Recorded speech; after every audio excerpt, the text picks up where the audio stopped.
నూతన పరచబడినటువంటి మనసు, హృదయం ఇలాగా దావీదు వలె ఏ వ్యక్తి కూడా చేయలేడు. ఎందుకంటే మొదటి రాజుల గ్రంథంలో ఒక మాట ఉంది. దావీదు బేత్షెబాతో వెళ్ళినటువంటి లేక ఆమెతో తప్పు చేసినటువంటి ఆ తప్పు తప్ప దావీదు తన జీవితకాలం అంతయు దేవునికి ఇష్టానుసారంగా జీవించాడు, లేక దేవునికి అనుకూలంగా జీవించాడు.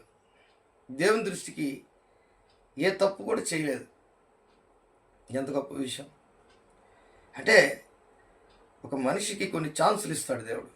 అవి ఎక్కువగా బాగా ఉపయోగించుకున్నటువంటి వ్యక్తి దావీదు.